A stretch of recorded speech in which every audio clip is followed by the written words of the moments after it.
හලියලිය. අපි ජීවිතේ මොකක් හරි ඕනම ටාගට් එකකට යනකොට ඕනේ වැඩ කරනකොට ටාගට් එකක් තියෙනවා. හරිද? ඒම් එකක් තියෙනවා. ඒම් එකක් තිබෙන්න අපිට යන්න පුළුවන්. යනවා.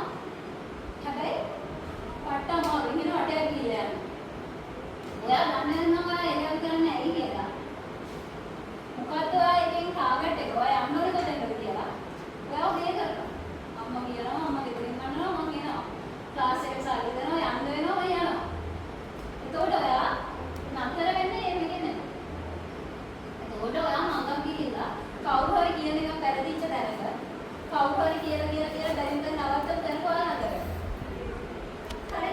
ඒ හින්දා තමයි එළියවා එළිය කරන්න කියන කෝ කරගන්නේ. ලංකාවේ තියෙන සිස්ටම් එක යන විදිය මේ ඔක්කොම එක උගත්කම කියන එකට ලොකු වටිනාකමක් දෙනවා. මේ රටේ උගත්කම කියන එක ඕනේ. ජීවත් වෙන්න උගත්කම කියන එක ඕනේ. ඔයා කඩේට ගියොත් කඩේ මුදලාලි කොහේ කඩේ නම් මම දන්න මගේ එක්ස්පීරියන්ස් එක මම කියන්නම්. මම කඩේට ගියොත් එනවා ඒක දැන් කීවේ නේ.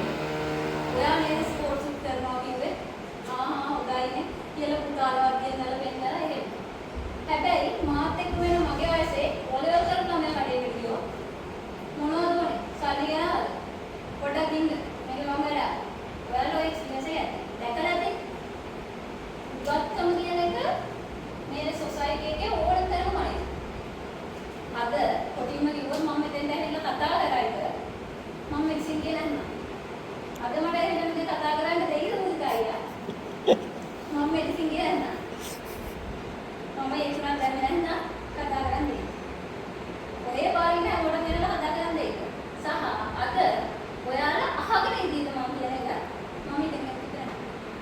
ඒකෝට ලංකාවේ සංස්කෘතියත් එක්ක උගත්කම කියන එක අපිට තියෙන්න ඕන දෙයක් කියලා ඉන්නේ. හරිද? අම්මලා තාත්තලා පොඩි කාලේ ඉඳන් කියලා ඉන්නේ. ડોක්ටර් කෙනෙක් කෙනෙක් ඉංජිනේර කෙනෙක් ඉගෙන ගන්නවා. නැත්නම් පොල් කඩන්න. යාද පොල් කඩන්න මිනිස්සු නෑ. මම ඉගෙන ගන්නවා. දිවාන්න කියලා. එතකොට ඉගෙනීම කියන එකට ඉච්චර වටිනාකමක් දීලා තියෙනවා. ලංකාවේ වීමක තියෙන්නේ උගත්කම කියන එකට. එහෙම නැත්නම් ඔයා වෙන පොඩ දේවල් සමහර දක්ෂ වෙන්න පුළුවන්. ස්පෝර්ට්ස්, මියුසික්, රැප්, අරද මේක ඉලෙක්ට්‍රොනික මේ ඉන්ස්ට්‍රුමන්ට් අරගෙන හදන ඒවා ඕන තරම්. හරිද? හැබැයි ඔයා මොන දෙයකට දක්ෂ වුණා උගත්කම කියන එකට දැන දෙන්නම වෙනවා. ඔයා දක්ෂම දේ වෙනම වෙන්න පුළුවන්. හැබැයි ඔයාට ඒක කරන්න වෙනවා. ඔයාට ආසම දේ ඒ දෙවල් බයෝ කරන එක නෙමෙයි වෙන්න පුළුවන්. මැත්ස් කරන එක නෙමෙයි වෙන්න පුළුවන්. හැබැයි ඔයාට ඒක කරන්න වෙනවා. මේ සොසයිටි එකේ ස්ටේබල් වෙන්න. මේ සොසයිටි එකේ නෙමෙයි ඔයාලා එතනින් එහාට වෙන. ඊළඟට ගියත් ඔයාට ස්ටේබල් වෙන්න නම් ඔයාලට මේක ඕන. අපේ ජීවිතේ ඔයාලගේ වයස 19යි 18යි 20යි ඔය වගේ. ඔයාගේ ජීවිතේ අවුරුදු 60ක් ජීවත් වුණා කියන්නේ තව 40ක් තියෙනවා. 40ක් යන්නේ තියෙනවා. 60යි නම්. එතකොට මේ අවුරුදු 20 කන්න පුරුදු වෙනවද?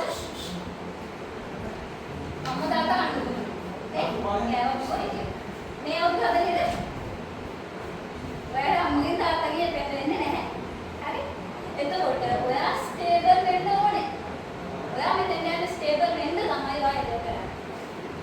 ඒකද? එතකොට ඔයාලට කියන ප්‍රශ්න අතරේ චිත්‍රයෙන් යකට ගමන් නැහැ. ඒ දේවල් කරනකොට ලේසි නැහැ. මේක හරියට මැරතන් එකක් වගේ. සමහර මැරතන් දුවලක් ඇති. සමහර මැරතන් දුවම දෙයියනේ ඒක දුර. කියලා හිතනවා ඇති. හැබැයි ඒක කියන්නේ මැරතන්. ග්‍රවුන්ඩ් වල මැරතන් දුවනකොට ස්කෝර් එක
අන්තිම වෙනකොට කට 10 11 යනකොට ගොඩ කොටසක් ඇලි මගේ කකුල් වලට අමාරු වෙනවා මම මේ විදිහට දින්නවා. මම ළඟ ළඟ දින්දුත් මට පාඩු.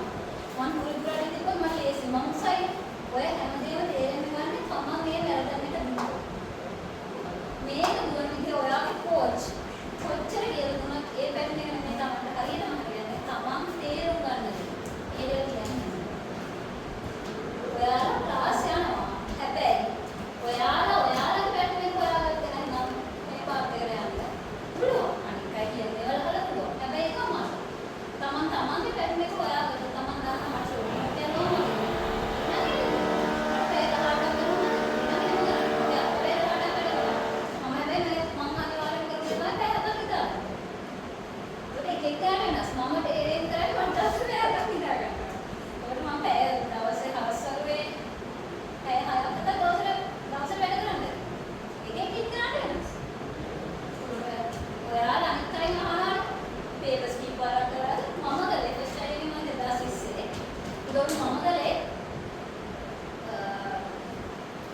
papers 2010 ඉඳන් 2020 වෙනකම් එකපාරයි විභාගයට මාස 3ක් විතර වේස් කරන්න ගත්තා. ඉවර කරගන්න පුළුවන් එකපාරයි.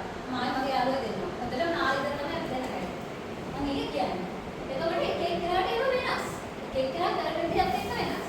හොඳම දේ අනිත් අයත් එක්ක කම්පෙයාර් කරන එක නවත්තලා අනිත් අයගෙන් අහලා අහන්න තමයි. ගන්න පුළුවන් දෙයක් තියෙනවා නම් ගන්න තමයි. හැබැයි තමන්ට කොච්චර වැඩ කරනවද? තමන්ට දවසට කොච්චර වැඩ කරන්න පුළුවන්ද? කොච්චර පැය ගාණක් ඕනද? කොච්චර රෙස්ට් එකක් ඕනද? මේ හැමදේම තීරණය කරන්න ඕන තමයි. ඕව තීරණය කරන්න ගියාම ඊළඟ ප්‍රශ්නේ මොකද්ද? අපි තීරණය කරනවා ලේසියෙන්ම මට පැය 10ක් නිදා ගන්න ඕනේ. නම් දවසට පැය 4යි වැඩ කරන්න අපි හැම ලේසියෙන් කියන්නේ. එතනදී තමයි අපිට ටාගට් එකට යන්න මොටිවේෂන් එක දෙන්න ඕනේ. මේක අතර මොටිවේෂන් එකට වඩා පට්ට කාලා මහන්සි වෙලා ඉන්න ගේමක් කරලා යන්න. ඊට වැඩි ඔයාගේ ටාගට් එක පියවන්න. පියවන්න නේද? ටාගට් එක පියවන්න. ඔයාලට දෙන්න යන්න ලේසි. හරි?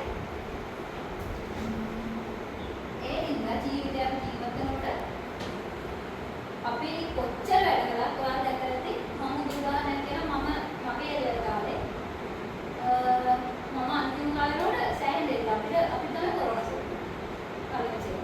මොකද මේ මගේ අන්තිම මාසයල වල මම කරලා නැහැ. සාමාන්‍යයෙන් ඒවල අන්තිම ටර්ම් ටෙස්ට් එක ඉස්කෝලේ ඒකේ රිසල්ට් එක තීරණය කරනවා කියනවා මේ අපේ ඒ රිසල්ට්. ඒ රිසල්ට් එක වගේ තමයි එන්නේ. ඒක තමයි කියන්නේ අපි මගේ ඒවල අන්තිම ටර්ම් එකේදී 3 6 හරි මම කිව්වා කියලා දැනගන්න කිව්වේ හරි ඒ කියන්නේ මම හිතිය අන්තිම වටේ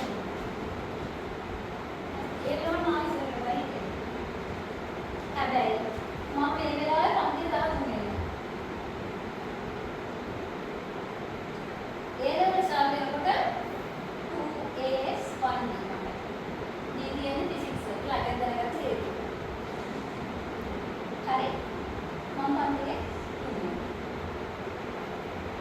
මම මෙතෙන්ට එනවා මගේ ඉස්කෝලේ කවදාවත් පන්තියේ 10 වඩා පළවෙනි උඩලම ඉඳලා මම හැබැයි ඉස්කෝලේ හයවස් ගන්න ඉඳලා ඒ ලෙවල් පස්සේ ආයෙ ඉස්සෙල්ලා 19 වුණා ආයෙ ඉස්සෙල්ලා ආයෙ 21 වුණා 13 වුණා මෙතෙන් යනකොට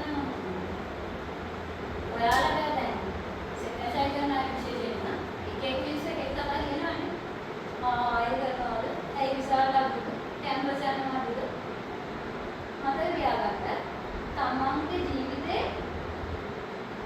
ගැන හරියටම ගන්න හරියට විශ්වාස කරනවා තමයි මම මෙතන ඉඳලා මම ක්ලාස් ටීචර් කෙනෙක් අහනවා ක්ලාස් ටීචර්